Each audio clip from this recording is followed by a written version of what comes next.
In reality, addiction is actually a search for solutions. That's really what it is.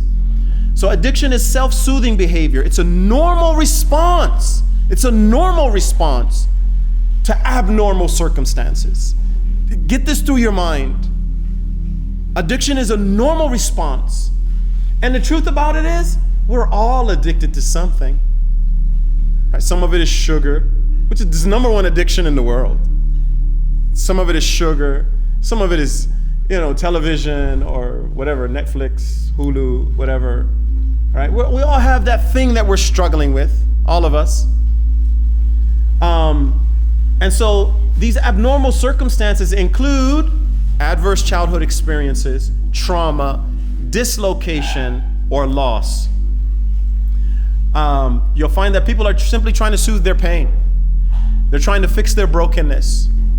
They're trying to fill their emptiness, right? Erase meaninglessness. That's the crisis of the age.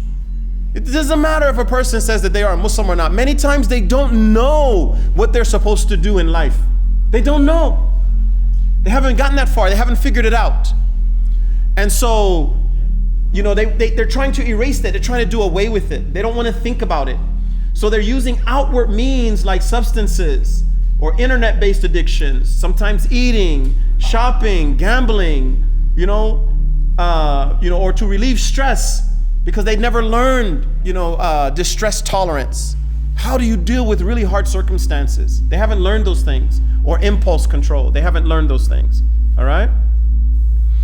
So what primes people for addiction? Like, how does it all get started? It might be adverse childhood experiences. And alhamdulillah, I've had a chance to travel all over the world.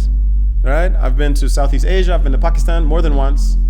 I've been to Egypt, Tunisia, Morocco, the Western Sahara, Turkey. And the human experience is the same no matter where you go. People suffer. People experience trauma, all right? And it might look like this. They're witnessing domestic violence, right? They have a parent with a mental illness or a substance abuse problem. It doesn't even have to be that bad. It can simply be that the parent doesn't know how to share their emotions, right? There's a type of emotional neglect going on, and it can lead to problems. All right, or living in a household with a family member who is incarcerated. Of course, trauma is an overwhelming event. So a lot of times when we speak about trauma, we talk about that one event. But trauma can also be that you didn't get what you needed. It can be that too. It doesn't have to be a disaster, an overwhelming event. It's that if you need love, you didn't get love. That is a type of trauma. Every child comes into the world with some inherent questions, some intrinsic questions, all right? And if you pay attention to children, they're always looking for these things. They don't say it, but they're always looking for it. When they get hurt, they run to their parents, right? They want to know why. They want to understand things, all right? What do they want to know? Number one, am I wanted by my mother and my father?